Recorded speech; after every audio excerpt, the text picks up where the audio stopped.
ప్రేక్షకులకు నా నమస్కారాలు. నేను మీ జ్ఞానాన్వేష్. ఈ వీడియోలో నేను చాలా మంది నీట్ ఎగ్జామ్ కి ట్రై చేస్తూ ఉంటారు. కొంతమంది సక్సెస్ అవుతారు, కొంతమంది ఫెయిల్యూర్ అవుతారు. తర్వాత లాంగ్ టర్మ్ కూడా తీసుకొని ఈ నీట్ ఎగ్జామ్ రాస్తూ ఉంటారు. ఈ నీట్ ద్వారా ఎంబీబీఎస్ కి వెళ్ళి తర్వాత డాక్టర్ అవ్వాలని ట్రై చేస్తూ ఉంటారు. ఈ డిఎన్ఏ ఆస్ట్రాలజీ ప్రకారం ఈ నీట్ లో సక్సెస్ అవ్వడానికి, అదే విధంగా డాక్టర్ అవ్వడానికి జాతకంలో ఎటువంటి ప్రాప్తం ఉండాలా, ఎటువంటి గ్రహ అమరిక ఉండాలా, ఏ కర్మలు తీసుకోవాలా అన్న విషయం గురించి ఈ వీడియోలో నేను డిస్కస్ చేస్తున్నాను. ఫస్ట్ ఆఫ్ ఆల్ మనం చూసినట్టయితే ఇప్పుడు ఒక కుటుంబంలో డాక్టర్ ఏర్పడాలన్నా, ఒక కుటుంబంలో డాక్టర్ క్రియేట్ అవ్వాలన్నా వాళ్ళ కుటుంబ సభ్యులకి ఎవరికో ఒకరికి లగ్నమో గాని, లగ్నాధిపతి గాని, చంద్రుడు పడే నక్షత్రం గాని ఈ సూర్యకర్మ అనేది తీసుకొని ఉండాలా. అదే విధంగా డాక్టర్ అయ్యే వాళ్ళకి కూడా తీసుకొని ఉండే అవకాశం ఉంటుంది. అంటే సూర్యుని కర్మ నక్షత్రాలు మనం చూసినట్టయితే అశ్విని, ఆశ్లేష, అనురాధ, పూర్వభద్ర నక్షత్రాలకు సూర్యకర్మ ఉంటుంది. అంటే ఒక కుటుంబంలో ఒకరు డాక్టర్ ని వృత్తిగా ఎంచుకోవాలి అనుకుంటే వాళ్ళ కుటుంబ సభ్యులకు అశ్విని, ఆశ్లేష, అనురాధ, పూర్వభద్ర నక్షత్రాల్లో లగ్నం గాని, లగ్నాధిపతి గాని, చంద్రుడు పడి నక్షత్రం గాని ఉండాలి. అదే విధంగా ఆ కుటుంబంలో ఆ వ్యక్తి ఎవరు డాక్టర్ అవుతారో వాళ్ళకి 6వ భావంతో గాని 10వ భావంతో గాని సూర్యకర్మ ఉండాలి. అంటే ఒక కుటుంబంలో ఒకరు డాక్టర్ వృత్తి అవ్వాలి అనుకుంటే వాళ్ళ కుటుంబ సభ్యుల్లో నేను చెప్పిన ఈ 4 నక్షత్రాలు కలిసి ఉండాలి. అంటే అశ్విని, ఆశ్లేష, అనురాధ, పూర్వభద్ర నక్షత్రాల్లో ఏదో ఒక నక్షత్రం లగ్నం గాని, లగ్నాధిపతి గాని, చంద్రుడు పడిన నక్షత్రమై ఉండాలి. ఇలా పడి ఉంటే వాళ్ళ కుటుంబంలో ఖచ్చితంగా వాళ్ళ కుటుంబ పరంపరలో, అంటే వాళ్ళ కుటుంబంలోనే కాదు వాళ్ళ బంధుత్వాల్లో కూడా ఎవరో ఒకరు ఈ డాక్టర్ అనే వృత్తిని చేస్తూ ఉంటారు. ఫర్ సపోజ్ వాళ్ళే డాక్టర్ అవ్వాలి అనుకుంటే మనం చూసినట్టయితే ఫస్ట్ భావ కనెక్టివిటీ చెప్తాను. 1, 6, 10, 12 భావ కనెక్టివిటీ ఉండాలా. అంటే 1, 6 అంటే 6ని మనం సర్వీస్ గా తీసుకుంటాము.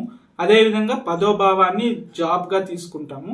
ఈ 12వ భావం ఎందుకు వచ్చిందంటే 12వ భావాన్ని డిఎన్ఏ ఆస్ట్రాలజీ ప్రకారం సూర్యకర్మగా తీసుకుంటాం కాబట్టి 1, 6, 10, 12 కాంబినేషన్ ఉండాలా. అదే విధంగా అలా కాకపోతే 1, 6, 10 కేతు కాంబినేషన్ అంటే వాళ్ళు ఈ వైద్యానికి సంబంధించిన వృత్తుల్లో వెళ్ళవచ్చు అని తెలియజేస్తాము. కానీ మనము ముఖ్యమైన విషయానికి వస్తే ఈ వైద్య రంగంలో మనం చూసినట్టయితే చాలా కోర్సెస్ ఉన్నాయి. ఒకటి వచ్చి మనం ఎగ్జాంపుల్ తీసుకుంటే జనరల్ ఎంబీబీఎస్, అదేవిధంగా అనస్థీషియాలజీ, తర్వాత న్యూరాలజీ, తర్వాత కార్డియాలజీ, తర్వాత డెంటిస్టులు, ఇలా చాలా రకాలు ఉన్నాయి. ఈ రకాలన్నిటికీ జనరల్ గా చెప్తున్నాను నేను. అంటే ఒకటి లగ్నం గాని, లగ్నాధిపతి గాని, చంద్రుడు పడి నక్షత్రం గాని అశ్విని, ఆశ్లేష, అనురాధ, పూర్వభద్ర నక్షత్రాల్లో ఉండి 1, 6, 10, 12 కాంబినేషన్ ఉండడము, లేకపోతే 1, 6, 10 కేతు కాంబినేషన్ ఉండడం, లేకపోతే 6వ భావంలో ఏదో ఒక గ్రహం వచ్చి ఈ అశ్విని, ఆశ్లేష, అనురాధ, పూర్వభద్ర నక్షత్రాలతో ఉండడము, లేదనుకుంటే 10వ భావంలో ఏదో ఒక గ్రహం వచ్చి ఈ అశ్విని, ఆశ్లేష, అనురాధ, పూర్వభద్ర నక్షత్రాల్లో ఉండడం, లేదనుకుంటే 6వ భావాధిపతి అశ్విని, ఆశ్లేష, అనురాధ, పూర్వభద్ర నక్షత్రాల్లో ఉండడము, లేకపోతే 10వ భావాధిపతి ఈ సూర్యకర్మ నక్షత్రాల్లో ఉండడం, లేకపోతే 6వ భావంలో గాని, 10వ భావంలో గాని, 12వ భావంలో గాని కేతు ఉండడము, లేదు మనం చూసుకుంటే 6వ భావాధిపతితో కేతు కలిసి ఉండడము, 10వ భావాధిపతితో కేతు కలిసి ఉండడము, 1వ భావాధిపతితో కేతు కలిసి ఉండడము, 12వ భావాధిపతితో కేతు కలిసి ఉండడం. ఇది జనరల్. అంటే ఎవరైనా సరే డాక్టర్ అంటే వైద్య వృత్తికి వెళ్ళడానికి ప్రాప్తం ఇది.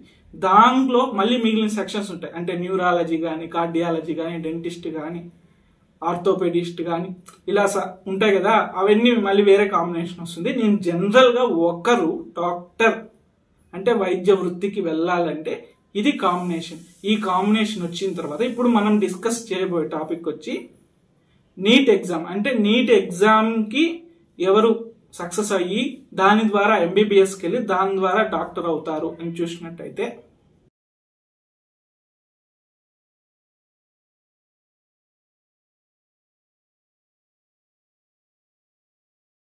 ఈ నీట్ ఎగ్జామ్ అనేది సాధారణమైన ఎగ్జామ్ కాదు, ఇది కాంపిటేటివ్ ఎగ్జామ్. దీంట్లో క్వశ్చన్స్ అనేవి టిపికల్ గా ఉంటాయి. అంటే స్ట్రైట్ ఫార్వర్డ్ లో క్వశ్చన్ ఉండదు. అంటే క్వశ్చన్ కొద్దిగా తిప్పించి మళ్ళించి అడుగుతారు ఆ విద్యార్థుల యొక్క తెలివిని పరిశీలించడానికి. అది కూడా తక్కువ టైం ఇచ్చి ఎక్కువ క్వశ్చన్లు అడుగుతారు. క్వశ్చన్లు కొద్దిగా క్లమ్జీగా ఉండడం వల్ల ఆ క్వశ్చన్ అర్థం చేసుకొని దాన్ని అటెంప్ట్ చేసే జ్ఞానం కావాలా.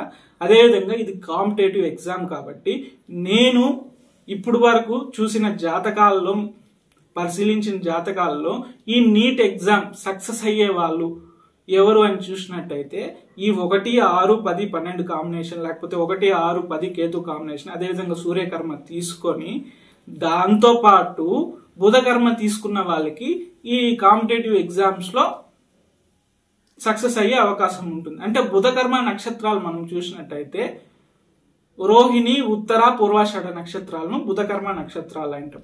అంటే రోహిణి, ఉత్తర, పూర్వాషాఢ నక్షత్రాల్లో లగ్నం గాని, లగ్నాధిపతి గాని, చంద్రుడి పడి నక్షత్రం గాని ఉన్నా గాని ఈ కాంపిటేటివ్ ఎగ్జామ్స్ లో సక్సెస్ అయిన వాళ్ళు ఉన్నారు.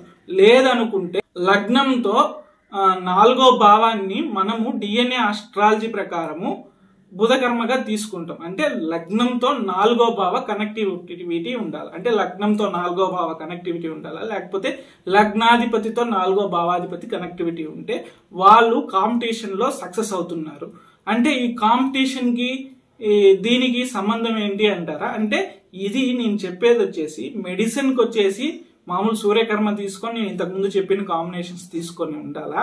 వీళ్ళు కాంపిటేటివ్ పరంగా ఎంబీబీఎస్ చేస్తున్నారు కాబట్టి ఇది కూడా ఉండాలి. అంటే ఇది ఒకటే కాదు, మనము ఏ విషయం తీసుకున్నా, ఏ వృత్తి తీసుకున్నా గానీ ఒకరికి బుధకర్మ గాని ఉంటే ఆ వృత్తిలో వాళ్ళ యొక్క పరిజ్ఞానం, వాళ్ళ యొక్క నాలెడ్జ్, వాళ్ళ యొక్క తెలివితేటలు మిగిలిన వాళ్ళతో పోలిస్తే ఎక్కువగా ఉంటాయి. అంటే రోహిణి, ఉత్తర, పూర్వాషాఢ నక్షత్రాల్లో లగ్నం గాని, లగ్నాధిపతి గాని, చంద్రుడి పడి నక్షత్రం ఉండి వాళ్ళు ఏ వృత్తిలో చేసినా గానీ మిగిలిన వాళ్ళతో పోలిస్తే వాళ్ళ యొక్క తెలివితేటలు కొద్దిగా అధికంగా ఉంటాయి.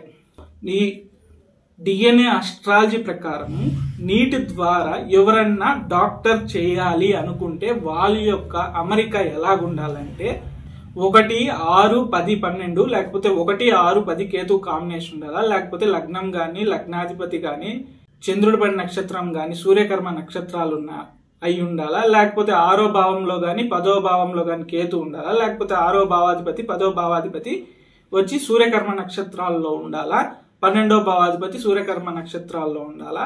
అదే విధంగా దాంతో పాటు వీళ్ళు కాంపిటీషన్ పరంగా వెళ్తున్నారు కాబట్టి 1వ భావంతో 4వ భావం కనెక్టివిటీ ఉండాలా, లేకపోతే ఆ జాతకం అనేది బుధకర్మ తీసుకొని ఉండాలి అని నేను ఇప్పుడు వరకు పరిశీలించిన జాతకాలలో చూసి ఆ విషయాన్ని మీకు తెలియజేస్తున్నాను. కావాలంటే మీ జాతకంలో, మీ బంధువుల జాతకాల్లో ఎవరన్నా నీట్ క్లియర్ చేస్తుంటే వాళ్ళ యొక్క జాతకాల్లో ఇలాంటి అలైన్మెంట్ ఉంటుంది, కావాలంటే చెక్ చేసుకోండి.